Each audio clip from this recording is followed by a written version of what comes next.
La présente, c'est Malika. Comment vas-tu? Bonsoir, ça va, merci. Et vous? Ça va très bien. Ça va, t'as pas trop le trac? Non, ça va aller.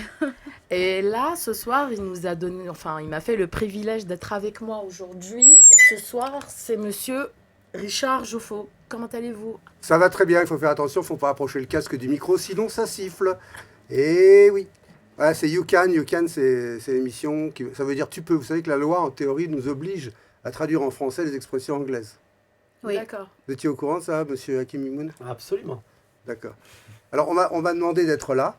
Salma m'a demandé d'être là. Oui. Et moi, comme mon métier, c'est la langue française, je vais commencer avec vous, si Salma m'autorise. On va faire un peu de Bien sémantique. sûr, bien On va sûr. faire un peu de sémantique sur l'appellation de l'organisme que vous avez créé, Oui, Conseil représentatif des citoyens maghrébins de France. tout à fait. Et on va analyser un petit peu. Alors, je vais commencer d'abord par conseil représentatif. Il y a des conseils qui sont des conseils représentatifs de plein de choses, des organismes, des institutions, etc. etc. Oui. On est représentatif quand on vous délègue une représentation. Donc vous, les citoyens maghrébins de France, vous ont nommé, vous ont demandé unanimement de les représenter. C'est pour ça que vous êtes représentatif. En fait, non, il y a eu un réveil citoyen, justement, de cette communauté-là d'origine maghrébine, Oui. notamment après les attaques perpétuelles des médias, des politiques et des chroniqueurs qui n'arrêtent pas de cibler une certaine communauté. Donc on se Mhm. cache derrière la religion musulmane, mais on vise bien une communauté précise, c'est-à-dire les maghrébins dans les quartiers On populaires. va revenir sur Ouais. la dialectique maghrébin, Ouais. musulman. Mais représentatif. Représentatif, il y a eu une assemblée générale, donc avec des personnes de la région marseillaise, du Vaucluse, donc 2 personnes de Montpellier, une personne de Perpignan, et Il y a eu combien de personnes en fait? 18, Donc il y a eu 18 personnes tout à fait, qui sont très maghrébins engagés, qui sont français d'origine maghrébine. et Ouais. qui ont créé ce conseil. C'est Tout eux à qui ont fait. créé ce On sait- conseil ou mais eux, ces 18 personnes, ils constituent le conseil représentatif, c'est Ils ça? le constituent et ils sont représentants ainsi que référents dans leur région. D'accord. Et alors, eux, chacun de ces 18 personnes représente combien de personnes? Parce que si on est représentatif, c'est là, qu'on vous représente avez- des choses. Quand vous avez le conseil représentatif des institutions, c'est que une par une, les institutions, qu'elles soient nordiques, qu'elles soient tennistiques ou autres, les institutions ont désigné un conseil qui les représente. Tout à fait. Là, ça veut dire que les citoyens Les citoyens maghrébins d'origine maghrébine de France, ont choisi. il y a justement, combien de citoyens maghrébins en France? au niveau. Français. En France? Oui, en France. En France, Ah oui, en on est, France. à peu près, on a évalué ça à peu près à 3,5, 4 millions à peu près. Et donc, les 4 millions de personnes vous ont désigné, vous, conseil représentatif, vous les représentez. Ah, si vous posez la même question au conseil représentatif citoyen, enfin, conseil représentatif, c'est-à-dire le CRIF, cette Non, mais, question c'est différent, les conseils représentatifs. C'est un conseil représentatif d'institutions. C'est pas des citoyens. Ils représentent pas des citoyens, ils représentent des institutions. Alors, Institutions, il y en a peut-être une dizaine. Je vais aller plus court. Vous pensez que le président de la République, il a été élu par tous les Français Non, je vous parle élus pas de ça. Je vous demande qui il a été élu par un certain nombre de Français. Ouais. Après, il a peut-être été, selon moi, il a été par une élu par minorité, des. par une minorité des Français. Pour moi, il a été élu par défaut. Donc, Absolument. bon, peu importe. Je suis d'accord avec vous. Mais moi, ce Et que je vous vous demande à rassure, vous, je c'est n'ai pas pas, été élu par je vous défaut demande pas parce de me parler du conseil du CRIF ou du président de la République, Ouais. me dire combien de citoyens vous ont demandé de vous représenter, ce qui vous permet de revendiquer l'appellation représentatif. Parce que quand on Alors- se dit représentatif, c'est qu'on est représentatif de quelque chose. Alors, on peut Je ne dire- on peut conteste dire- pas, Ah mais non, non, j'analyse. non, Hein. il n'y a pas de problème. Vous êtes sur IRM ici, IRM scanne ta Il vie. n'y a Hein. pas de souci, vous pouvez scanner ma vie, mon contenu et le contenant. Ce que je peux dire Alors. par là, c'est que sur les personnes qui ont voulu créer ce conseil représentatif et qui m'ont choisi moi, Oui. on peut évaluer les sympathisants et ceux Ouais. qu'on décidé. Ça représente combien de À personnes? peu près 7000 personnes. Donc vous êtes représentatif de 7000 De 10%, citoyens maghrébins de On va France. dire de 7% de la communauté maghrébine de France. Ouais. Non, pas 7%, puisque vous m'avez dit que c'était des millions. Non, il y a entre 4,5 et 5 millions à peu près. Ouais. Je vous ai dit, il y a 7000 personnes à peu près. Bon, donc Voilà. 7000 personnes. Si c'était 10%, ça serait 700 000. Voilà. Comme ils sont 7 millions, donc c'est 1%. Oui, voilà. Voilà.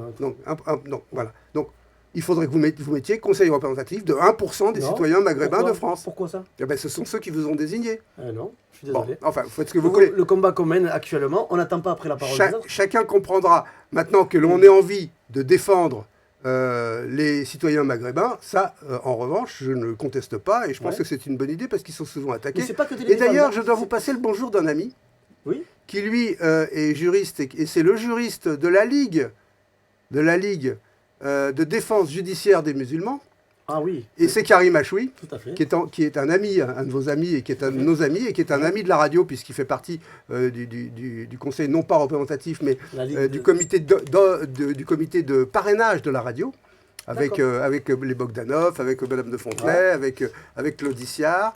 Hein Et sachant que vous veniez dans l'émission, il m'a demandé de vous saluer.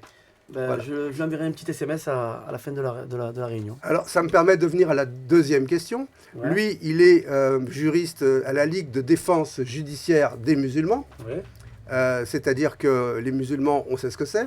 Ce sont les personnes qui Non. sont de confession musulmane. Vous savez, mais beaucoup de Français ne savent pas ce que c'est. Voilà, mais pour moi, c'est ça. Ouais. Les musulmans, ce sont les personnes qui sont de confession musulmane. À ne pas confondre avec les islamistes, avec les Merci. terroristes, parce que bien souvent, musulmans égale terroriste, je suis bien d'accord. Voilà. Et tous ces amalgames-là sont des amalgames horribles qu'il faudrait punir par la loi. Bon, mais les musulmans, on comprend. Oui. Maintenant, j'aimerais que vous nous disiez ce que c'est que les Maghrébins.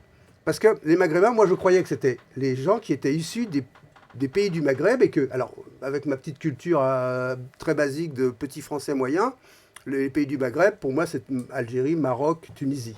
Ouais, mais il n'y a pas que, y a pas que Il n'y a pas que ça. Mais Alors, généralement, qu'est-ce vrai que c'est qu'un en Maghrébin? France- Parce que j'ai assisté à des dialogues Alors, et à des polémiques incroyables entre arabes, berbères, musulmans, maghrébins, et chacun se crêpait le chignon pour donner la bonne définition derrière l'appellation. Musulman, on sait ce que c'est une religion, et ça se respecte en tant que tel, ça touche à l'intime, c'est les convictions religieuses, mais il peut y avoir des maghrébins catholiques, j'imagine.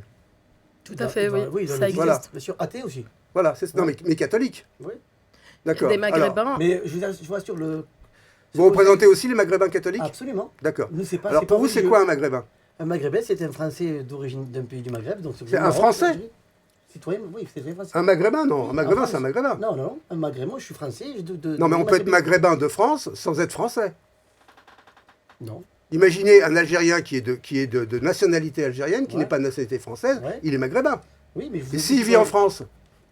Bah moi, par S'il exemple. vit en France, c'est citoyen, mais il n'est pas forcément français, effectivement. Oui, oui, mais Mais il est maghrébin. d'origine Mais- algérienne ou marocaine, mais qui Mais est c'est un aussi citoyen maghrébin quand même. Absolument. Et il est de France, puisqu'il Tout à fait. il est en France, mais il n'est pas français de nationalité. Non, il peut être d'origine aussi nationalité espagnole. D'accord, donc un maghrébin, c'est quelqu'un qui est né dans un pays du Maghreb, Voilà. Non, D'accord. pas forcément.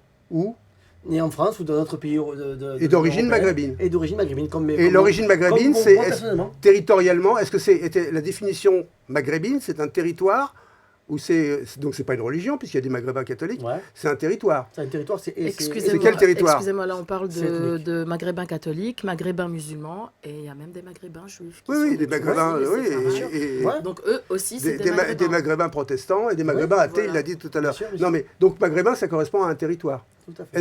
Est-ce que donc c'est pas simplement Tunisie, Maroc, Algérie, c'est Ça peut aller jusqu'à l'Égypte et à la Libye, mais moi, les personnes qui m'entourent aujourd'hui au niveau du Conseil, oui, c'est majoritairement des Français ou des citoyens maghrébins avec une origine qui peut être algérienne, marocaine, tunisienne, tunisienne, et égyptienne, très peu.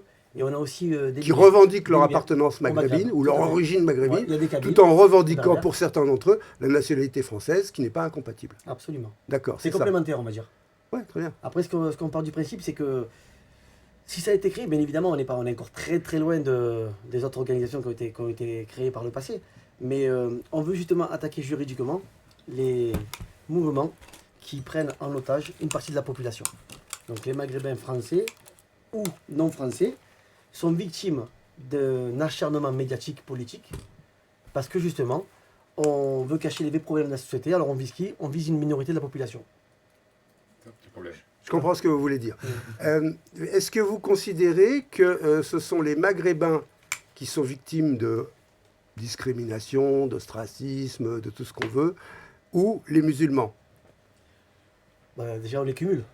On a les deux. Quand on a les deux, c'est C'est encore les deux fois deux. plus. Voilà, c'est un peu les deux. Parce qu'aujourd'hui, après c'est vrai que quand vous êtes français de souche, que vous êtes reconverti musulman, que vous appelez Benoît ou Jérôme ou Christelle, ben, ça ne se voit pas sur vous, vous êtes de confession musulmane. Donc du coup, c'est beaucoup plus facile d'accéder à un logement, voire à un emploi. Après, quand vous vous appelez Hakim, Mamadou, Fatoumata ou Karim ou Kader, là, effectivement, on vous ramène à vos origines. On vous ramène aussi à votre religion, qui n'est pas forcément la religion musulmane. Mhm. Et là, vous êtes victime 4 fois plus, voire 5 fois plus de discrimination. C'est vraiment qui le dis, Donc c'est les vous chiffres. faites partie, vous êtes musulman. Ça me regarde, oui. Non, mais je veux dire, moi je suis juif, je peux le dire, je ne J'ai me cache pas. j'ai bien compris. Nobody is perfect. Et je peux vous dire que je fais partie des traîtres aux yeux de la communauté juive, puisque je suis contre la colonisation d'Israël. Donc, vous voyez, moi aussi, je peux être victime d'amalgame, mais dans l'autre sens. Ce que je veux dire par là, c'est que vous, en tant que maghrébin, vous revendiquez une citoyenneté à la fois française et une origine maghrébine, et vous n'acceptez pas qu'on fasse un amalgame entre musulmans et maghrébins. Il y a les deux, je vois ce que vous dites, mais il y a les deux parties en fait. Nous, ce qu'on veut revendiquer, c'est nos droits et devoirs. On est citoyens français à part entière et pas entièrement à part. Ça, c'est la première revendication. La seconde, c'est qu'on ne doit pas renier nos origines. On doit les transcender. Nous, aujourd'hui, on n'a pas à se cacher ou à renier qu'on est d'origine algérienne, marocaine, Tout à fait d'accord. C'est pas un handicap pour nous. Pour moi, c'est une richesse et c'est pour moi avant tout une force. Parce que je vous dis qu'aujourd'hui, les différences sont une richesse et je pense que ça ne doit pas être handicapant. Mais une partie d'élite qui nous représente font en sorte de nous ramener à nos origines et du coup, par défaut, à notre non-appartenance à ce pays-là, le pays France. Le pays France, il a une histoire. L'Algérie est une histoire avec la France, le Maroc a une histoire avec la France, la Tunisie et les autres pays du Maghreb, bien évidemment, ont une histoire avec la France. Il y a même les autres pays d'Afrique. Donc, pays d'Afrique, bon, après, les Africains, ils sont aussi représentés donc, par le cran, justement. Mais c'est vrai qu'aujourd'hui, nous, nos seuls défauts, c'est qu'il y a des frontières entre l'Algérie, le Maroc et la Tunisie. Et ces frontières-là, ils ont été exportées en France. Aujourd'hui, avant de dire qu'on est, avant de dire qu'on est parisien ou qu'on est français, on va dire qu'on est parisien, on dit qu'on est marseillais. Alors que normalement, on doit dire qu'on est français.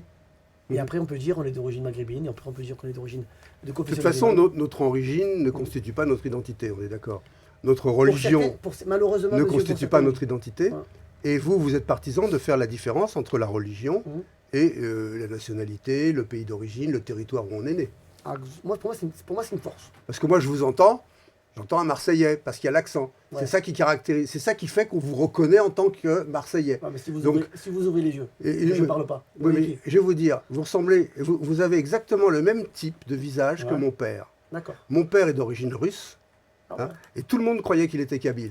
Ouais, Parce qu'il était comme ça, brun, avec des moustaches, etc. La peau mate. Exactement. Vous auriez pu vraiment être son frère ou son cousin, quoi. Et donc, ça veut dire que les caractéristiques physiques, les faciès, ça veut rien dire, quoi. Notre identité, c'est pas notre faciès, c'est pas notre religion, c'est pas notre accent. C'est ce qui fait notre personnalité, c'est encore autre chose, mais quoi. vous vous rappelez qu'il n'y a pas très longtemps, il y avait un débat sur l'identité nationale. Ouais. On en parle de ce qu'avait fait Nicolas Sarkozy. Non, mais attendez, mettre déjà ces deux mots-là l'un à côté de Voilà. l'autre, c'est une connerie. C'est une grosse connerie. Identité et nationale, je comprends pas, moi. Et L'identité, il avait elle est posé- identitaire et il pour avait posé chacun. cette question, qu'est-ce que c'est que d'être français? Ouais. Vous vous rendez compte de la question qu'il a posée aux 60 millions de Français? Et aujourd'hui, c'était, en fait, si vous voulez, c'était une attaque pour une partie de la population, notamment afro-maghrébine et... Non, mais moi, ce qui m'intéressait, c'est la sémantique des choses. Mm. Et c'est ce que j'ai dit d'ailleurs à un des conseillers de Sarkozy à l'époque. J'ai dit, vous confondez identité, citoyenneté, nationalité, origine, religion, couleur de peau. Thierry Saucet? Non, je tairais son nom, c'était un autre qui Je l'ai rencontré. était plus dans l'occulte, qui D'accord. n'apparaissait pas. D'accord. Et notre identité, elle est ailleurs. Elle est ni dans notre couleur de peau, ni dans notre religion, ni dans le pays dans lequel on est né. Moi, je suis né à Paris. J'ai 3 grands-parents qui sont d'origine russe. J'ai un grand-père qui était algérien. Je suis juif de naissance et c'est pas mon identité, puisque alors on fait pas la confusion, justement. Je fais partie de ces juifs qui sont pas pro-israéliens. Donc là aussi, je revendique qu'on ne fasse pas la confusion entre la religion de naissance. Moi, je suis athée de conviction, je crois pas en Dieu. Si Dieu existait, les hommes seraient plus sages. Et c'est ce que je me dis. Non, mais c'est ce que je me dis. Ça n'engage que moi. Hein, c'est ma façon de penser. Bien sûr. Mais c'est pas mon identité, ni l'un ni l'autre.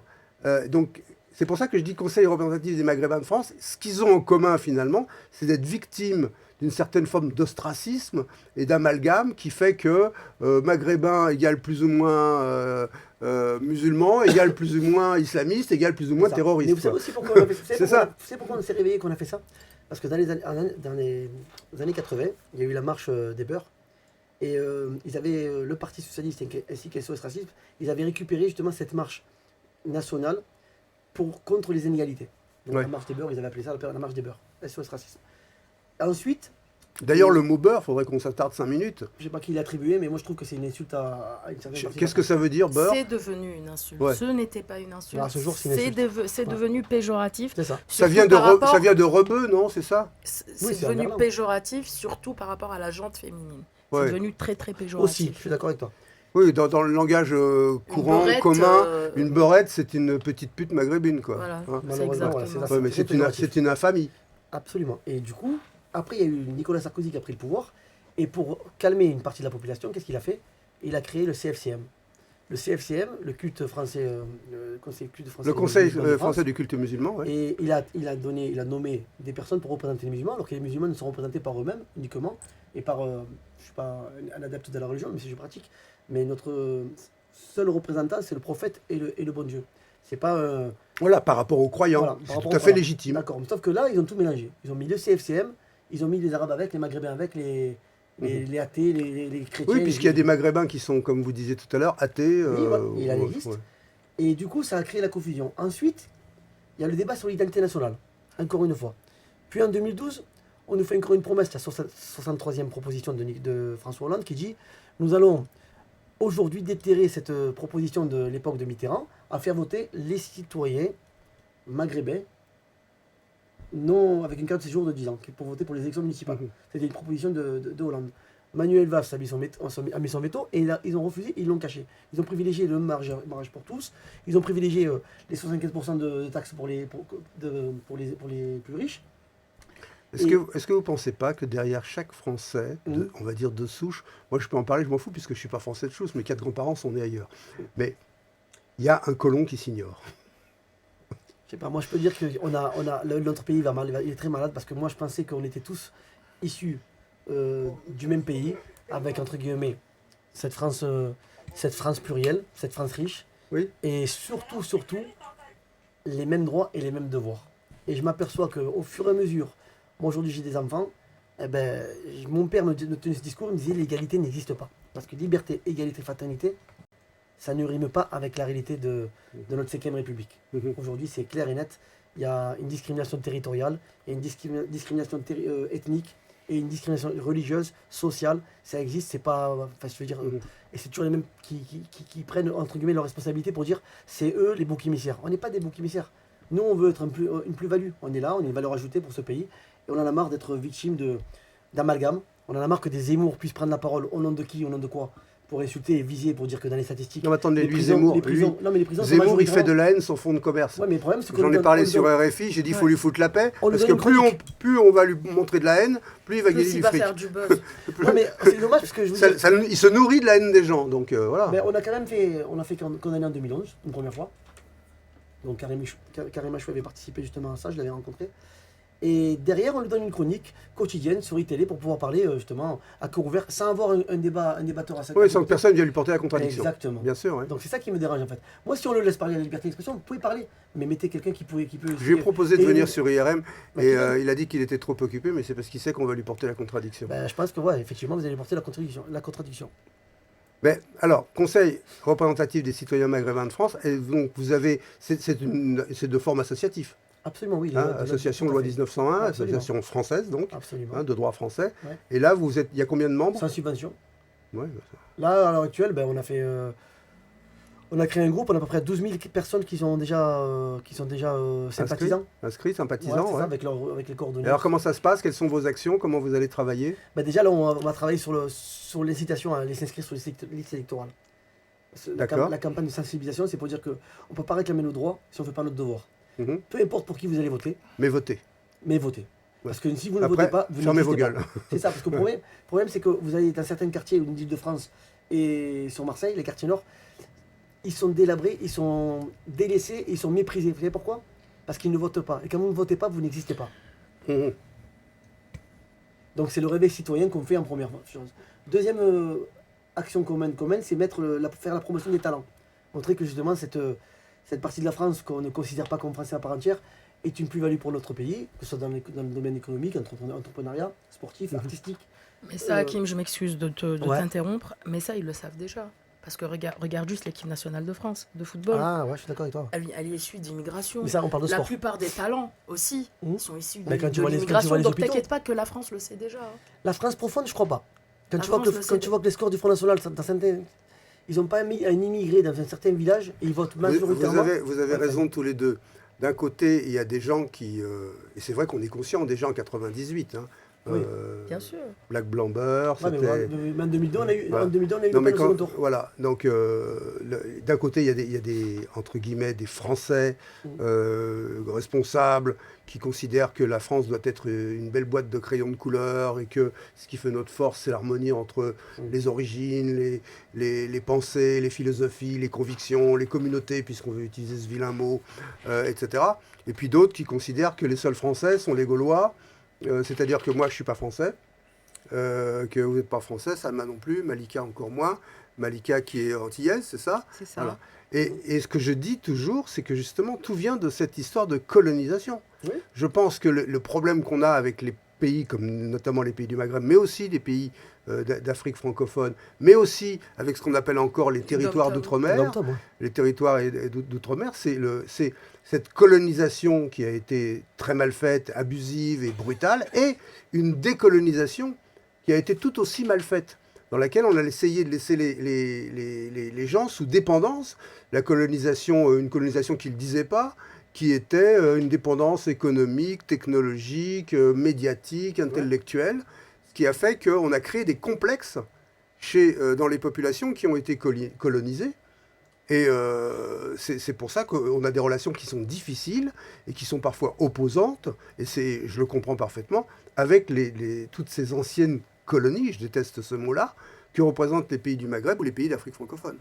Bah, là, sur ce point, Richard, par exemple, juste en Algérie, la France a laissé énormément de traces, juste intellectuellement parlant. Ça, c'est juste un petit exemple. Par exemple, à Alger, même le dialecte algérien n'est pas un dialecte arabe. Je ne sais pas si vous le saviez, ça, Richard. Non, je sais qu'il y a l'arabe littéraire, l'arabe classique, et puis l'arabe des rues, entre guillemets, l'arabe Et puis, il y a populaire. les dialectes.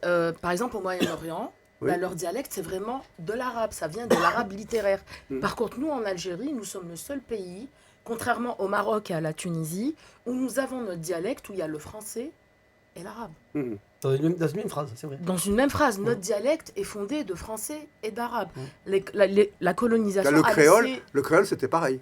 C'est ça, exactement. C'est vraiment un mélange de français. Et de aujourd'hui, dialectes, avec le langage qu'on appelle le langage des banlieues, on assiste à une nouvelle sorte de créolisation de la langue française, où en fonction des quartiers, En on l'arabisant, parle c'est ce que on j'ai parle pas remarqué. la même langue. Ouais. Selon les quartiers, de quelle banlieue on est, on parle pas la même Ça langue. n'existe pas chez nous.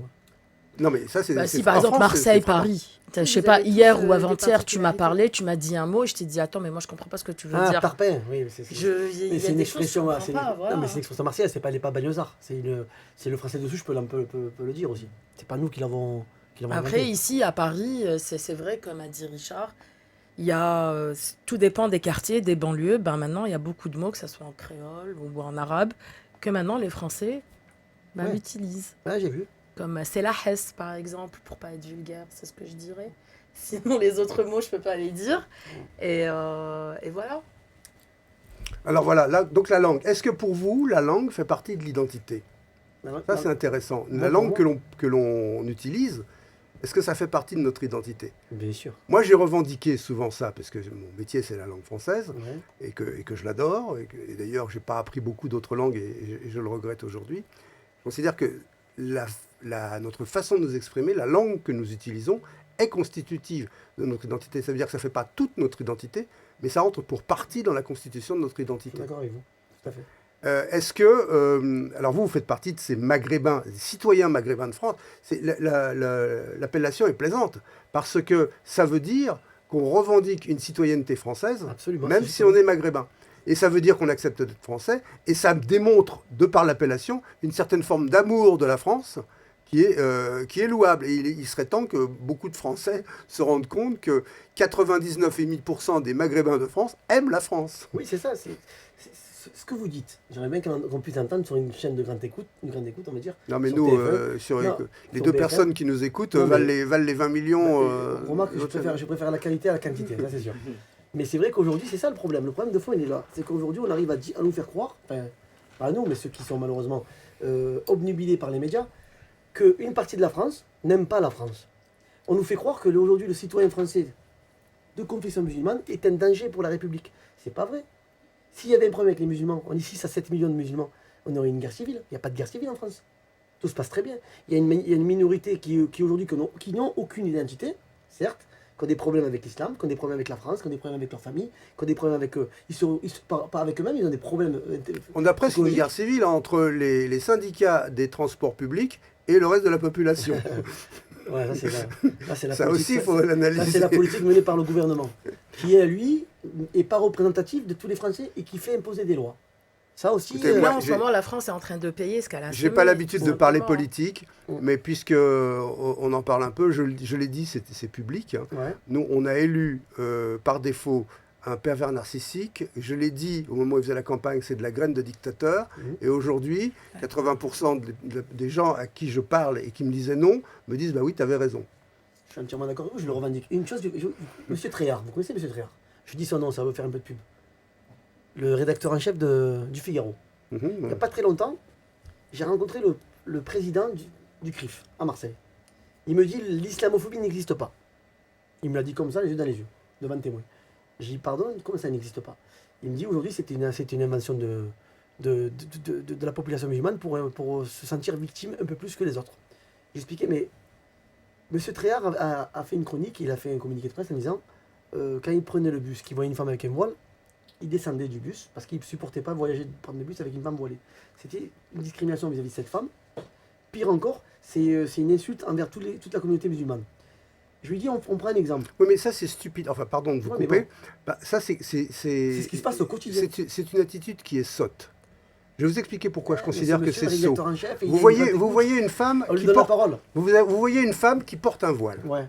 Il y a 3 solutions. Ou bien, comme disent certains, et je ne dis pas que c'est vrai, on la force à porter le voile. Attendez, je ne dis pas que c'est vrai. Ouais. Ou bien, elle a des convictions religieuses profondes Elles sont majoritaires. qui font qu'elle porte le voile, et c'est comme ça. Ou bien, elles font un peu de provocation. Les 3 solutions. Je dis pas, non, je ne penche pas plus pour l'une ou l'autre des solutions. Vous allez comprendre pourquoi je parle de ces 3 solutions. Terminé, je vous écoute. Si c'est sa conviction profonde religieuse, comme on voit quelqu'un qui porte une kippa sur la tête, Ouais. ou comme on voit dans certains quartiers, les fondamentalistes, parce qu'il y a des fondamentalistes chez les juifs aussi, hein, avec ce qu'on appelle les paillesses, des espèces les pattes comme ça qui tombent et des gros chapeaux ronds. Pour moi, le fondamentalisme, il est partout. Il n'est pas simplement chez les musulmans. Non, mais le voile, c'est pas fondamental. Attendez, fondamentaliste, même. s'il y a des convictions religieuses profondes, ça se respecte. Merci. Et on voit ça et on ferme sa gueule. Si c'est par ce qu'on l'oblige à porter ça, plus on va protester, plus on va forcer, plus on va rendre malheureuse cette femme-là si elle était victime et si c'est vrai qu'elle est victime de quelqu'un qui l'oblige. Si Ça c'est le cas, n'existe plus, non, ça, Richard, ça non, n'existe non, mais plus. si c'était le cas, non, mais je parle pour répondre à ceux qui prétendent que ça peut être ça. Et pour ceux qui prétendent que c'est de la provocation, la meilleure façon de réagir devant la provocation, c'est justement de ne pas réagir. Si demain matin, il se révèle que les gens nous provoquent en faisant ci, ça, et que plus personne ne réagit jamais, eh bien, les gens arrêteront de provoquer. Donc la meilleure façon d'agir devant une femme qui porte le voile, eh bien, c'est de ne rien faire, c'est de tolérer, et c'est de continuer sa route sans réagir. Et pourquoi, quand on voit une bonne sœur, on la respecte? Pourtant, elle est Voilà, voilée. elle porte le voile pareil, exactement. Je suis bien d'accord. C'est la même chose. Et les C'est ma juifs, conviction profonde. et les juifs de Et droite, peut-être que elles demain... portent aussi le voile, Oui, Richard. oui, mais c'est pour ça Elles que- ont des Oui, perruques. c'est pour ça que si je dis que c'est de la conviction profonde, il faut respecter, et que si c'est de la provocation, il ne faut pas réagir. D'accord, mais le problème, c'est que cette provocation-là, c'est un cumul. Vous savez, c'est ces petits gouttes d'eau Ouais. qui fait qu'aujourd'hui, le citoyen lambda de confession musulmane. Mais et s'il de- était ou intelligent, africaine, ce Tréhard, il ne réagirait pas. Voilà. il a réagi parce que justement. Parce on qu'il lui n'est pas donne- intelligent. Vous savez, monsieur. Il est Richard, cultivé, mais monsieur pas Richard, intelligent. Juste un truc. Vous savez, aujourd'hui, pour exister médiatiquement, Ouais. pour avoir une certaine notoriété, il faut cracher sur les musulmans. Si demain, moi, je renie mes origines et mes valeurs et mes convictions, demain, Ah, tu vas passer je au fais journal tous les TV, plateaux télé. tu vas faire le Je vais vous scoop, dire hein. parce que quand je je vois vais- le printemps républicain, excusez-moi, le printemps républicain, Ouais. quand je vois leur président qui n'est pas capable de réunir 2 voix aux élections municipales, quelqu'un qui a été le sous-fifre du Parti Socialiste pendant, je dirais même plus, le suppositoire du Parti Socialiste pendant des années, et qu'on n'entendait pas parler, et qu'aujourd'hui, qui est proche de Zineb El Razaoui, qui est proche d'Éric Zemmour, qui est proche de Marion Maréchal Le Pen, et tout ça, comme c'est un Français d'origine maghrébine et qui se revendique musulman, on lui donne une tribune tous les vendredis sur LCI, il est là à parler et à cracher sur l'islam. Donc à un moment donné, il faut se réveiller. Tous les citoyens, pas que les maghrébins, les citoyens lambda, les athées, stop, quand vous dites stop à la haine, stop au racisme, stop à l'antisémitisme, il faut assumer aussi de Mais dire ça va l'islamophobie. beaucoup plus. Moi, je suis totalement d'accord avec vous. Aujourd'hui, on est arrivé à un point, et d'ailleurs, ce qui se passe, vous allez voir que je fais un raccourci, ça va vous sembler bizarre. Ce qui se passe en Australie le démontre. Ouais, oui. Il faudrait que l'humanité comprenne une fois pour toutes qu'il y a un petit vaisseau spatial qui se balade dans l'univers avec de l'air en quantité limitée, de l'eau en quantité limitée, de la nourriture en quantité limitée. Et il faut que les gens qui constituent la population de ce petit vaisseau spatial arrête de se foutre sur la gueule pour des conneries, quoi. Parce que c'est la survie de l'humanité qui est en jeu. Je pense qu'il faut arriver à ce stade-là de la réflexion sur ce qu'il y a entre nous de commun, c'est-à-dire l'humain. Sur ce, il faut que je me retire. Je vais laisser Salma continuer. Pardon de vous avoir un petit peu porté volontairement la contradiction, mais vous avez compris dans quel esprit c'était fait. Hein, et je vous souhaite une bonne fin d'émission. Je vais vous écouter, mais malheureusement, je suis obligé de vous quitter. Merci Richard d'avoir intervenu. Merci, et Richard. bonne soirée. Donc, bienvenue à Marseille en tout cas. donc on revient vers toi, Et Hakim. avec la kippa, hein, ne vous inquiétez pas. Non, lui, il s'en fout. C'est la tonce. Je Voilà, plaisante, avec plaisir, de bon cœur. Donc, Hakim. Oui. Là, on va un peu joindre l'utile à l'agréable, vu que le concept de l'émission, c'est You Can. Donc, c'est repousser tes limites. T'es un ancien footballeur, c'est ça? Oui. Et ensuite, t'es devenu commerçant. Commercial. Commercial et Voilà. ensuite commerçant. Et commerçant, tout à fait. Voilà, t'as un barbershop, c'est ça. Oui. Et puis, en même temps, tu t'es lancé dans la politique. Je me disais qu'il était bien, il était bien rasé et tout. Je vois d'où ça vient. Mais tu sais, quand il est rentré, j'allais lui dire, t'es passé par ton barbare après. Bon, j'étais obligé. tellement... Obligé. Non, oui, effectivement, j'ai eu un parcours un petit peu riche, que je ne regrette pas. Au contraire, ça a fait de moi l'homme que je suis aujourd'hui. Donc, donc je suis un enfant, je suis l'aîné d'une fratrie de 5 enfants, donc 4 garçons et une fille. Je suis un ancien footballeur, j'ai quitté mes parents à l'âge de 14 ans parce que j'ai été recruté, donc je suis parti sur Béziers et Montpellier, donc de 14 ans jusqu'à l'âge de 19 ans à peu près. Après, j'ai joué encore au football jusqu'à l'âge de 27 ans. Et bon, avec des blessures, répétitions, l'hygiène de vie, parce que c'est difficile. Là, c'est vrai que nous, c'est dans cette culture, le français d'origine maghrébine, il n'a pas les mêmes hygiène de vie que le français d'origine africaine. Lui, quand il se met au ballon et sport, il n'y a que ça. Nous, c'est la vérité. Et nous, c'était la musique, les boîtes, les femmes, l'argent, on brillait. C'est ce que c'est en Algérie. Dès que tu as un peu de dinar, tu vas le briller. Et c'est vrai que malheureusement, on m'a rattrapé sur la progression. Du coup, ma marge de progression, elle n'a pas été à la hauteur des attentes des clubs qui m'avaient recruté. Ensuite, j'ai eu la chance d'être recruté à la SNCF, donc comme agent commercial. Donc à ce jour, je suis toujours agent commercial de la SNCF. Puis j'ai ouvert un commerce. Pourquoi la grève alors? Ah là, je vais me retourner contre toi, fallait pas dire SNCF. Ouais. Parce qu'à cause de ça, j'ai passé 1h30 pour faire 9 km, tu vois. Et moi, maintenant, j'ai des grosses cuisses grâce à toi. Voilà, lui, défendre vos Clément, futures depuis le retraites. début de la grève, il se balade en vélo. C'est bien. Malika a dû prendre un Uber, À franchement. 40 euros. À 40 euros. Ah oui. Voilà. Ah, c'est bien. Parce qu'il paraît que c'est la SNCF qui Mais rembourse les beurres. mais les 40 euros que vous avez dépensés tu- aujourd'hui, tu vous en vois. les gagnerez plus tard dans votre retraite. Parce qu'aujourd'hui, c'est vrai qu'aujourd'hui, les cheminots, on n'est pas tous concernés. C'est la vérité. Mhm. On fait des grèves, c'est vrai que la grève, elle a divisé le pays, mais on a quand même le soutien de la population française majoritairement, contrairement au gouvernement. Mais c'est que nous, en fait, on est solidaires de ce qui se passe au niveau des réformes. Même les avocats sont mis en grève, les instituteurs, les collectivités territoriales sont en grève. De partout, il y a un malaise. Les hôpitaux, les policiers sont mis en grève aussi. Il y a un malaise en France profond, c'est qu'aujourd'hui, on essaie de récupérer à ceux qui en ont le moins pour sauvegarder les recettes de l'État français. Et les personnes qui sont les plus riches, eh ben, on les Justement, augmente. Hakim, sur ce point-là, parce qu'on est d'accord que la France, la moitié de la France, peut-être même plus, sont des émigrés. Il n'y a plus vraiment de Français de souche. Et que pourquoi, quand on dit le mot immigration, en général, c'est un mot péjoratif. Quand on dit, ah tiens, celui-là c'est un émigré, celui-là c'est un migrant, c'est toujours un noir ou un arabe. Bah justement, c'est justement pour viser, pour créer les boucs émissaires, montrer qu'on est les causes de tous les... Bientôt, on va nous accuser du dérèglement climatique, je préfère te le dire. Mais le problème, c'est que quand tu C'est vas... un peu vrai aussi.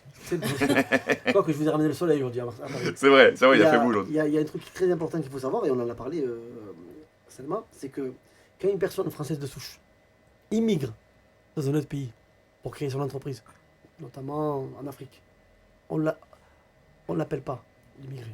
Donc c'est ça qu'il faut prendre en considération, c'est que l'égalité doit être partout. Et pour ça qu'aujourd'hui, la devise républicaine, elle est respectée et respectable, mais elle n'est pas appliquée. elle n'est pas piquée par les gouvernements successifs qu'il y a eu entre la gauche, la droite. Bon, la droite et la gauche, c'est pareil, parce que En Marche, pour moi, c'est un mélange de chromosomes de droitier et Non, de ce que j'ai gaucher. voulu, ce que j'ai voulu dire en posant cette question, Ouais. c'est que les émigrés en France ne sont pas uniquement que arabes ou africains ou ceux des dom-toms, parce que Ouais. même si les dom-toms font partie de la France, mais les Français les considèrent comme des émigrés, qu'il y a des émigrés européens aussi, et ceux-là, nombreux. on n'en parle pas. Pour eux, voilà, c'est des Français comme eux, alors ils ne sont pas Français. Et justement, Clément, sur ce sujet-là, enfin, il va nous dire aussi des choses, et que la France aussi ne se rend pas compte, mais cette immigration que l'on dénigre est une des plus grandes richesses de la France. Exactement. Par exemple, les États-Unis en a fait une richesse, le Royaume-Uni en a fait une richesse, et puis la France, non. Et justement, Clément a quelque chose à nous dire sur ce sujet-là. Oui, parce que quand on parle d'immigration, on a tendance toujours à se tourner vers tous les pays du Maghreb. Donc on considère toujours que l'immigration qui dérange, même pas que les pays du Maghreb, d'ailleurs, que l'Afrique en général. En général, oui. Souvent, l'immigration, on ne voit ça que par rapport à l'Afrique. Mhm. Mais on a tendance à oublier que la France est depuis très longtemps un pays d'immigration et de partout. Puisque la première vague d'immigration, c'est la Pologne qui est la première vague d'immigration. C'était dans les années l'entre-deux-guerres. Mhm. À l'époque, ils sont 500 000 à être venus travailler en France, essentiellement pour les mines du Nord et de l'Est. Et c'était très mal vu déjà à l'époque, parce que c'était considéré comme étant, à cause d'eux, qu'il y avait des baisses de salaire, et ils considéraient également, comme aujourd'hui, qu'ils venaient prendre le travail des Français. De souche, ouais. La deuxième vague d'immigration, c'est les Italiens, entre 1950 et 1960. Ben, fuyer la dictature.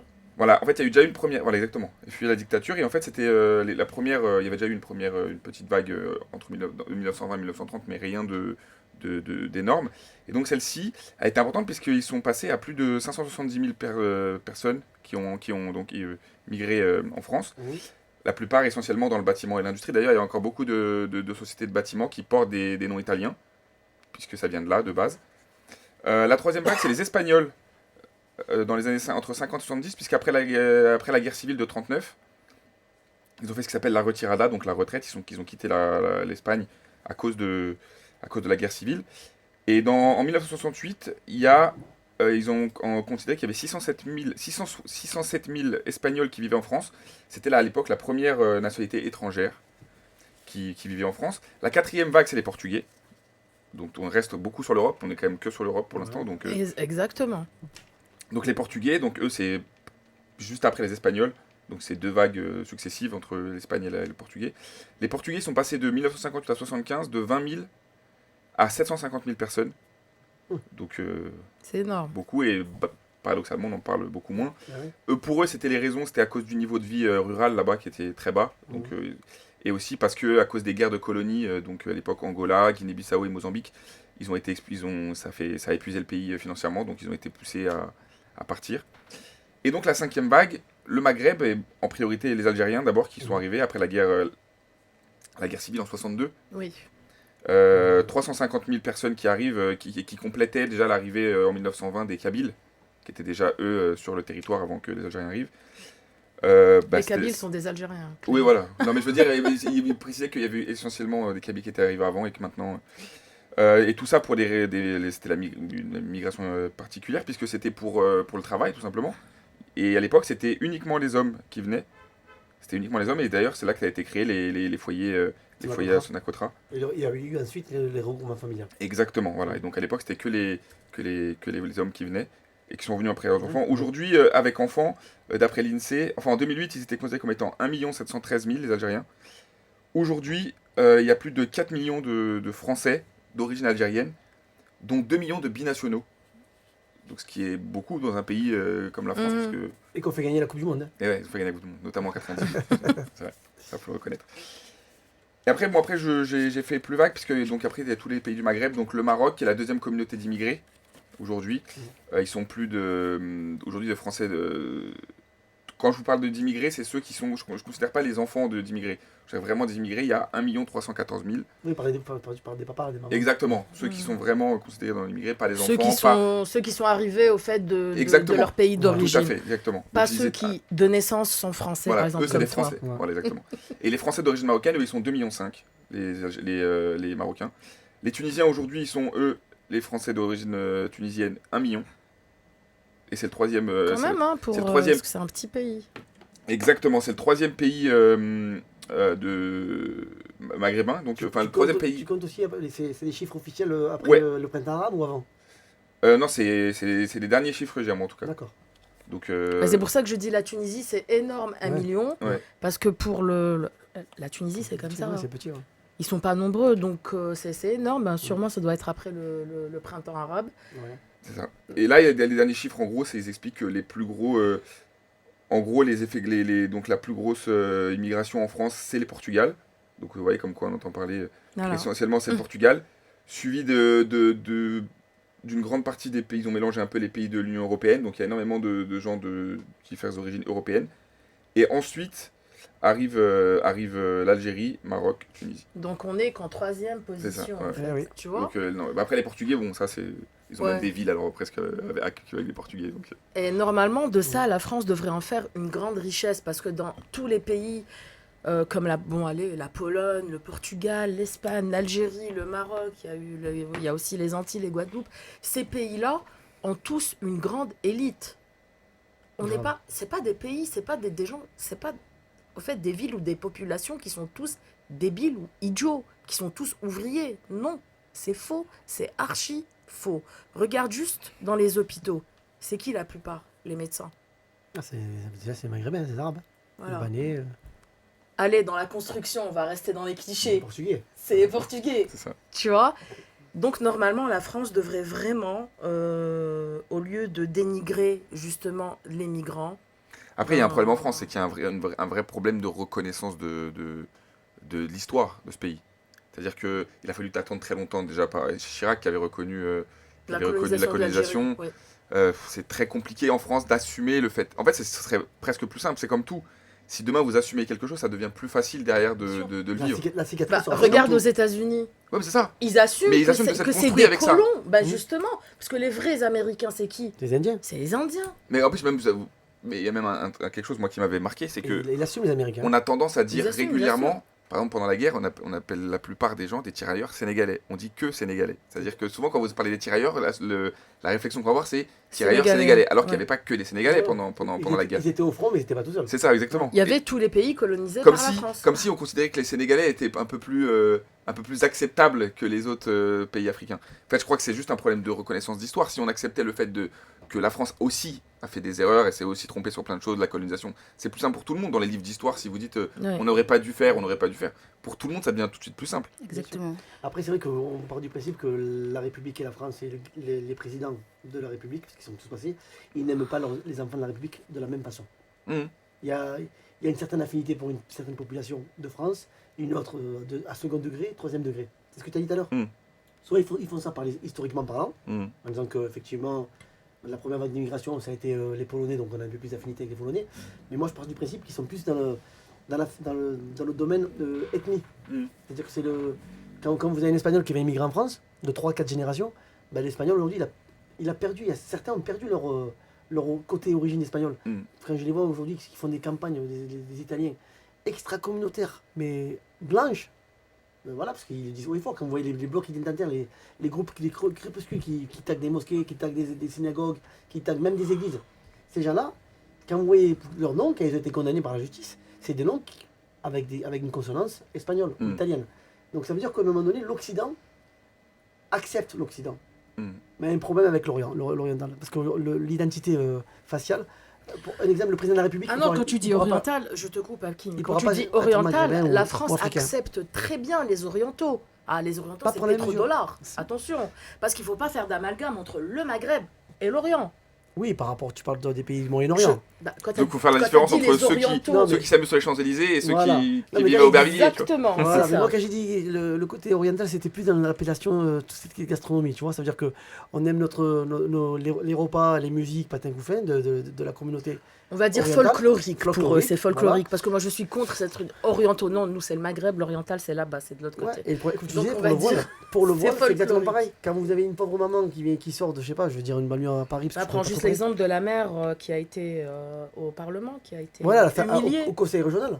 Voilà, exactement. Elle est venue, elle a accompagnement scolaire avec son fils. Elle a été humiliée par un personnage odieux qui a fait tous les partis de France. il a fini au PS, maintenant il est au Rassemblement National. C'était qui? Comment il s'appelle? Julien Audoul. Ouais, Julien Voilà. Audoul.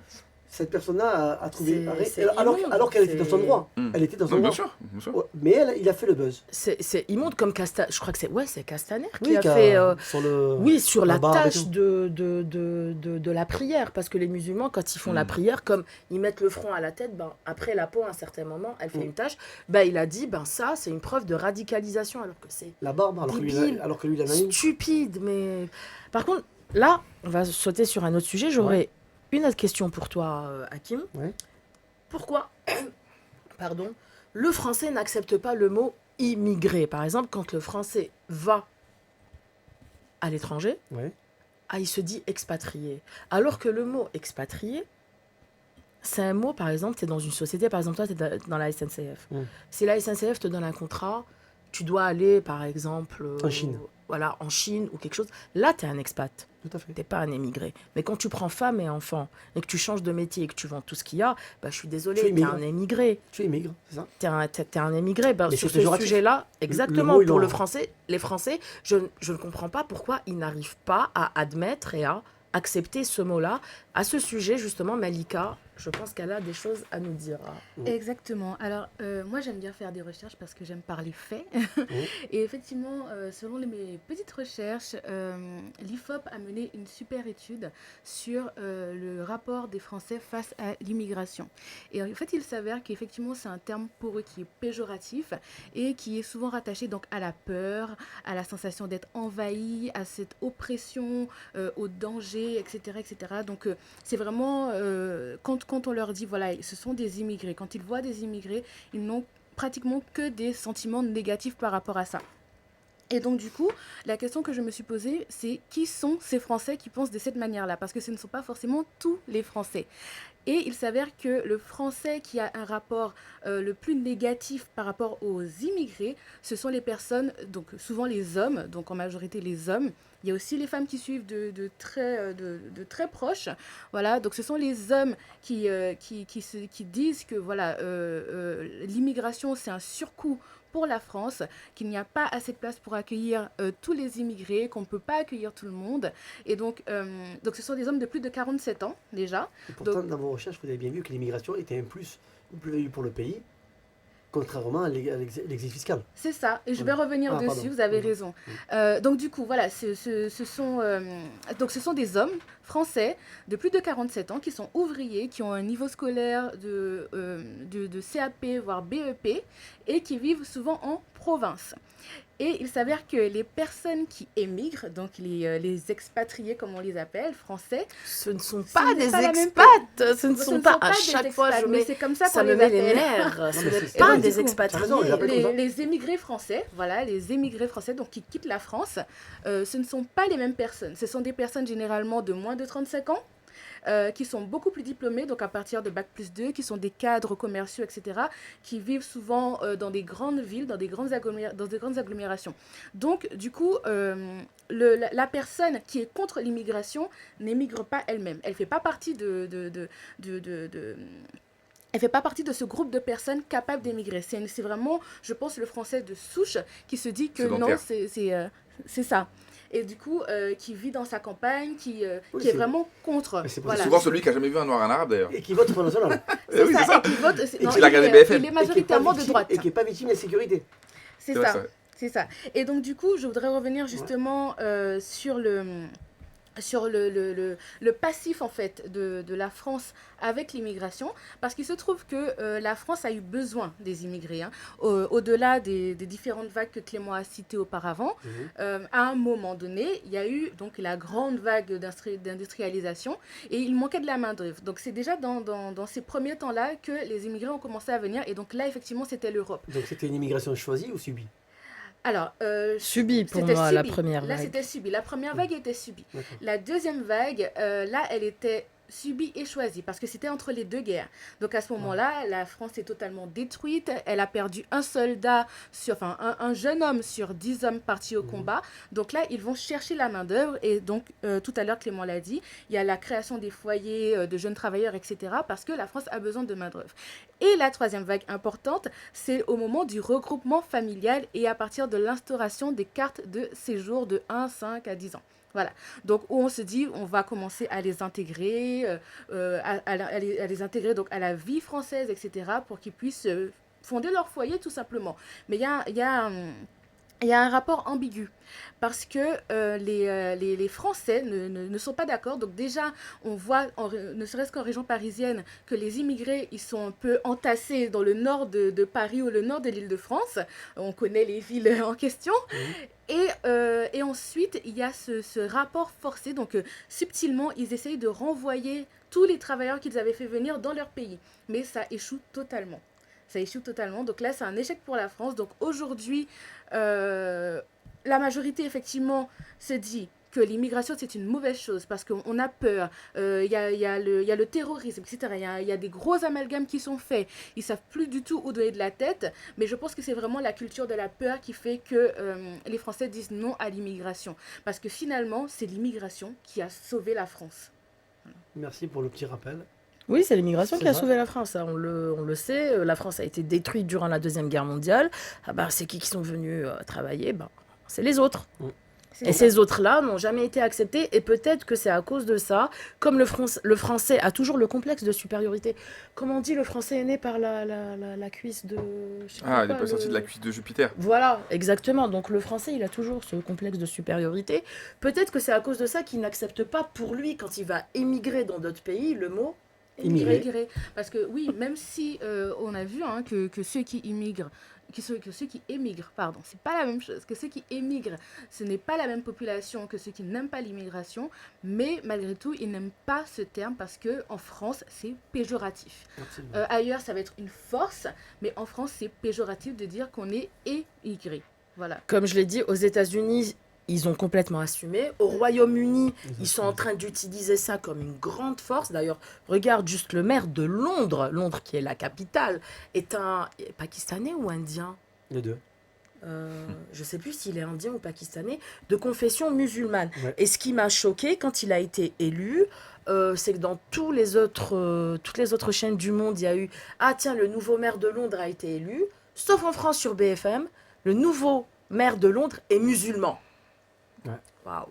Après, c'est BFM. Mais... Après, c'est vrai qu'aujourd'hui, en France, Waouh. il y a une loi qui s'appelle la laïcité, mais la géométrie variable. En fait, la laïcité, je crois qu'ils l'utilisent dans le sens inverse de ce qu'elle était. Exactement. Parce qu'au départ, c'était censé être la laïcité pour le vivre ensemble. Donc C'est ça. chacun pouvait pratiquer sa religion religion qu'il et sa veut, vie c'est comme ça, la il base de voulait. la laïcité. Et maintenant, c'est devenu la religion, il faut la pratiquer chez soi. Donc en C'est fait, ça. ils C'est font ça, leur. c'est ça, il faut se taire, il faut la pratiquer en Ouais. cachette, en Et- silence et sans déranger les Non, autres. non, Malika, tu disais par rapport aux banlieues, par rapport au niveau de l'ethnie, qu'il y avait une immigration qui était concentrée, Mhm. qui n'était pas dans les noyaux villageois.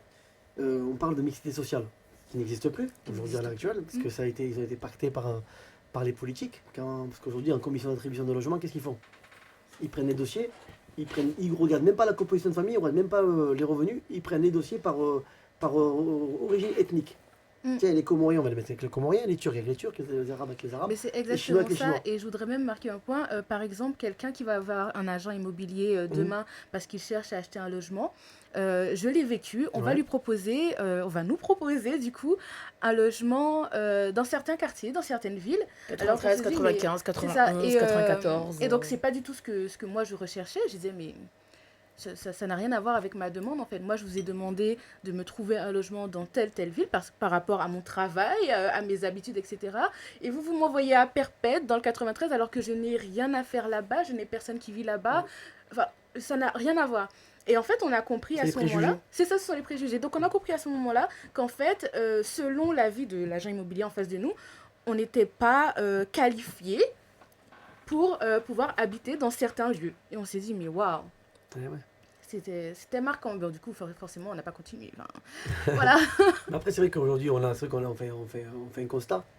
Mais heureusement, sur les 65 millions de Français, il y a une majorité profonde de la France qui n'ont pas ces idées nauséabondes qu'on nous verse dans les BFM TV, télé et avec le fameux débat sur l'identité nationale.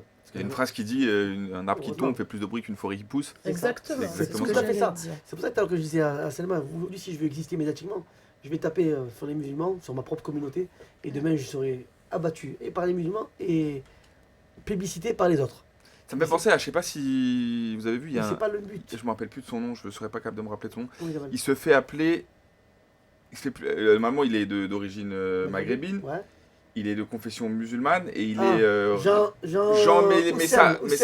Mais Son prénom, là, c'est c'est qui ça. C'est qui ça? C'est Jean Messa, Jean Messa, c'est un exactement. Égyptien qui est aujourd'hui au Rassemblement National et qui prône la parole de la division parce qu'aujourd'hui il dit qu'on doit renier ses origines, on doit renier Déjà, sa juste t'as culture. dit égyptien, pour moi, ça me suffit. Et il ne faut pas oublier que ce monsieur s'appelle Oussem. Oui, c'est ça. Mais Voilà. il a dit qu'il avait choisi ce prénom parce que comme il était en France, c'est Pour normal se qu'il porte un prénom franciser. français. Exactement. Exactement, voilà. D'ailleurs, il y a eu un débat très Avec Yacine Bellatar. Avec Yacine Bellatar. Exactement, que j'ai vu.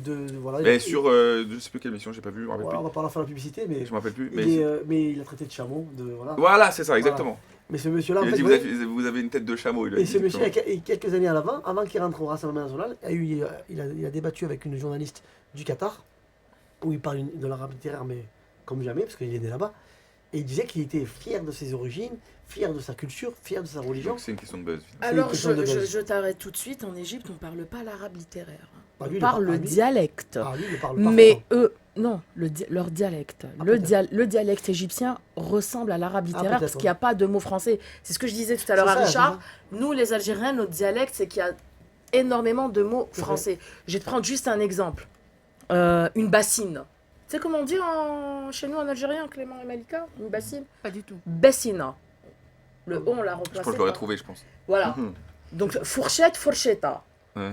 Tu vois, donc on a francisé. Donc pour nous, quand les autres pays parlent l'arabe, pour nous, comme c'est en arabe, donc c'est de l'arabe littéraire. C'est ça, exact, C'est exact. faux. Moi, en tant Moi, je le qu'Algérienne, comprends pas. née en Algérie et qui parle l'arabe littéraire, je peux te dire que les Égyptiens sont loin de parler littéraire.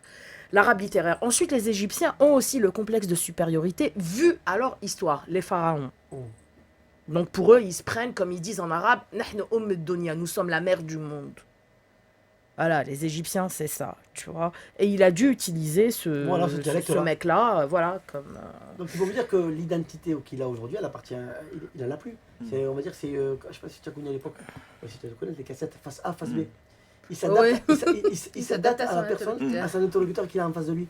Il a parlé au Moyen-Orient, donc c'était au Qatar. Il s'est adapté qu'il avait, donc il a mis en avant ses origines, sa culture et sa religion. Aujourd'hui, il est dans le territoire de la nation, parce qu'il est arrivé en France tardivement, donc il y a une quinzaine d'années qu'il est en France. Il s'est francisé, donc il a fait une appellation au niveau de Son nom. de son prénom. Et il attaque qui? Il attaque sa communauté. Mhm. Et il fait le buzz. Lui, Zineb El Razaoui, Zineb, ouais, c'est ça. qui a fait un gros fake news en disant qu'elle était victime des attentats de Charlie Hebdo. Elle n'était même pas là, elle avait été. Ah, c'est pas celle Oui, qui... C'est la Marocaine, ouais. Qui elle aussi a débattu, Ouais. qui est beaucoup dans les grandes gueules aussi, je crois. Ben là. oui. Non, c'est pas elle, tu confonds avec Zora Bitan. Zineb, c'est celle qui, on l'a vue sur CNews. C'est ça. C'est ça, je C'est vois celle qu'elle qui a a dit- fait une c'est celle qui a sacrée dit que polémique. Zineb, c'est Qu'il pas fallait- celle qu'il qui fallait s'est... tirer à balles réelles dans Oui, les ouais, banlieues. c'est ça. Ouais, voilà. Voilà. Donc cette femme-là, pareil, elle surfe sur le buzz. Hmm. Et aujourd'hui, ça fait vendre. C'est ça. Mais du coup, on se pose la question, est-ce qu'il Ouais. faut se travestir pour pouvoir réussir? Parce Non. que finalement, et oublier qui on Enfin, est. moi, parce je que- Non, parce je que vais comme essayer disait- quand même. Comme disait Selma tout à l'heure, il faut garder notre identité parce qu'on le sait, on a la conscience, on est cette richesse pour ce pays. Et tout ou tard, la majorité saura que nous sommes cette richesse pour ce pays. En fait, on est complémentaires. Mais ils le savent, c'est que les Français le savent, que la plus grande richesse de la France, c'est cette mixité. Bien sûr. Ils le savent, mais ils ne se l'avouent pas. Mm. Ils ne se l'avouent pas. Moi, personnellement, bon, comme j'ai dit tout à l'heure, je ne suis pas française, mais j'habite en France depuis, bon, on va dire maintenant, ça fera bientôt 18 ans. Donc, ça fait 20... Oui, je suis arrivée, j'avais 20 ans. Je nie pas le fait que la France m'a donné des choses que mon pays ne m'a pas données. Malheureusement. Mm. Pourquoi je suis partie de mon pays? C'était pour les études. Donc la France m'a donné quelque chose que mon pays n'a pas pu me donner. Et c'est pas pour ça que je vais cracher dans la soupe. Et il y a beaucoup de gens comme moi qui disent « Ok, la France nous a donné des choses, mais d'un côté, elle nous l'enlève et elle nous fait détester cette France-là qu'on a aimée parce qu'elle nous attaque. » On est constamment Et- victime. Tous les jours, j'entends des choses horribles et affreuses. Et tu sais qu'aujourd'hui, au niveau mondial, on est la risée avec l'affaire du Burkini, en plein mois de décembre, on nous parle du Burkini. Ah, le Burkini. Non mais c'est rigolo, on a une Si, on a une élue de Marseille, Valérie Boyer, qui est la porte-parole d'une candidate à l'élection municipale. Elle est porte-parole pour la ville de Marseille. C'est-à-dire qu'à un moment donné, elle a un programme à défendre. Elle nous sort le Burkini. Dans son programme? Non, pas dans son programme, dans son élocution, dans ses tweets. C'est-à-dire que la femme, pour gagner quelques voix, eh ben, elle fait le pacte avec le diable. C'est-à-dire qu'elle excusez-moi du terme, elle se prostitue au niveau d'un électorat qui est d'extrême droite pour le récupérer à sa, Donc au à fait, sa pour cause eux, nationale. des gens qui sont à poil Ça dérange pas, mais au quelqu'un bord qui de la met. mer, oui, mais une femme, la pauvre, qui est voilà. Mais en plus, ce qui est marrant, parce que Farid, je sais pas si vous avez vu, Farid, l'humoriste, Oui, il avait oui, rigolé oui. de ça en disant Oui. que le plus grave, en Oui, fait, dans cette Farid, histoire-là, oui. c'est même pas vraiment que j'emporte le Burkini, c'est qu'on se retrouve, nous, à défendre le Burkini. C'est-à-dire que, enfin, moi, j'ai d'autres choses dans ma vie à faire que d'être obligé de dire, je défends, c'est un morceau de tissu, quoi. À un moment donné, je vais être obligé de défendre Mais des maillots de c'est bain. exactement C'est ça. vrai, c'est incroyable. Mais tu te rends compte, Clément, même Hakim et Malika, qu'aujourd'hui, on se met à défendre des choses que normalement, Ouais. il n'y a même pas lieu d'en parler. en Et pendant ce réalité. temps-là, on nous vote des réformes de retraite, C'est ça. on augmente la taxe carbone, on augmente le gasoil, on faut radie enfler autre chose. on Bah, en radie fait, les chômeurs. c'est clairement de la distraction parce qu'en Ouais, fait, c'est ça. c'est ce que la société fait, c'est utiliser Diversion. des choses qui vont vraiment alimenter une certaine haine, une certaine peur, enfin augmenter la peur en fait qui est déjà présente en se disant bon, on va leur parler de tel sujet pendant que nous à côté on travaille sur les choses qui vont vraiment impacter leur vie. Parce qu'une femme qui porte un burkini sur une plage, je sais pas en quoi ça change la vie de qui que ce Elle soit. fume pas Bah, les chichons, c'est- elle n'a c'est- pas de la cocaïne. elle a C'est pas- le fait elle a pas une Kalachnikov. d'extrémiser, voilà, qui dit terroriste aujourd'hui dit islam, et c'est chose complètement fausse, parce que pour moi, ces terroristes qui tuent les gens, pour moi, c'est juste une espèce de malade, c'est des gens Et tarés. au-delà de pour ça, moi. combien de victimes musulmanes victimes par le terrorisme? Exactement, bah, Faut le le rappeler Bataclan, il y a eu énormément de victimes musulmanes, et c'est même pas ça, moi, le Bataclan, je me rappelle ce jour-là, j'ai pleuré parce que c'était tout simplement des êtres humains innocents qui sont morts, C'est ça. c'est Mais oui, tout. parce que du coup, le terroriste, lui, il ne fera pas la différence. Il vient poser ses Mais affaires. pour moi, c'est des gens là où tarés, il a c'est des gens qui choisi connaissent et il pas ne la fait pas le religion, tri, hein, justement. il fait pas un Je risque de recensement. dire un truc qui risque de vous choquer, et peut-être choquer nos auditeurs. Mais les personnes qui ont assassiné les gens, Mm. ces citoyens, ils sont français. Mhm. Donc ça veut dire que la société, et les parents, bien évidemment, ont une responsabilité énorme, Mhm. mais la société, elle a failli dans l'éducation populaire et sociale de ces enfants-là. Ben, les frères Kouachi, Ouais. avaient la double nationalité, ils avaient la nationalité algérienne et française, alors qu'ils n'avaient jamais mis les pieds en C'est Algérie. ça, ouais. Ils n'ont jamais mis les pieds en Algérie. Et comment, au fait, parce que c'est l'État algérien qui a alerté l'État l'État français, pardon, sur les frères Kouachi, en disant que, attention, il y a des frères, voilà, Kouachi qui se baladent Syrie, machin, dans les pays d'Orient avec un passeport algérien. Et eux, ils sont français de base. Oui, c'est Donc je dis, c'est les Algériens qui ont, au début, alerté le gouvernement français. Ouais, je me Donc, rappelle. Au fait, on va dire, pour résumer tout ça et l'émission d'aujourd'hui, que la France a un gros travail à faire, que la France devrait dire la vérité et devrait un peu Assumé. assumer exactement, assumer les choses, et que la religion n'a jamais été quelque chose de pas bien, au contraire, justement, Spirituel. qu'on soit musulman, juif ou chrétien, au moins on croit en Dieu. Au moins nous avons une chose qui nous rallie tous. commune. Voilà, c'est le fait de croire en Dieu, c'est le fait de faire du bien, c'est le fait de ceci, c'est le fait de cela. Ensuite, maintenant, la France, il faut vraiment qu'elle essaye de se rattraper. De se rattraper comment? Je ne sais pas. Parce qu'il y aura beaucoup de travail, voire même des décennies et Pour des plusieurs décennies. générations, hein, c'est sûr. Voilà, c'est plusieurs générations. Et Et qu'elle compose avec les élites. Parce que quand vous faites passer, excusez-moi, vous mettez au gouvernement des gens qui n'ont jamais fait de politique, moi j'ai bien vu, hein, En Marche ont gagné l'élection présidentielle, derrière il y a eu des députés qui ont gagné, vous aurez mis une chèvre, il aurait été député. Hein. Ils n'ont jamais milité, ils n'ont jamais été candidats, ben écoute, dans les pays... ils ont été élus. Hein. Mais après, démocratiquement, que je respecte. Mm. Mais Je ça veut veux dire qu'il dire, y a des gens qui sont, il y a des gens qui œuvrent, il y a des gens qui se lèvent le matin, qui se battent pour la lutte contre les injustices, qui se battent pour la promotion de notre pays, pour la promotion de nos talents. Et ces gens-là, ben, ils sont boycottés parce que justement, ils ont soit une grande gueule, soit parce qu'ils ont des convictions. Et j'ai l'impression qu'en France, il faut pas avoir de convictions pour pouvoir réussir. Voilà, malheureusement c'est triste à dire et c'est comme ça. Mm.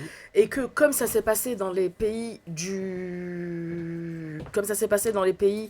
Maghreb et les pays d'Afrique où l'élite a immigré. Et maintenant, en France, c'est ce qui se passe. C'est que l'élite française est en train de partir. C'est ça. Et là, normalement, la France devrait tirer une grande sonnette d'alarme. Sur ce, Hakim, merci d'avoir été là ce soir. Merci à vous. Tu t'es déplacé quand même de Marseille. C'est ça. Et puis, la porte sera toujours Je ouverte. vous ai Comme ça, ramené le soleil.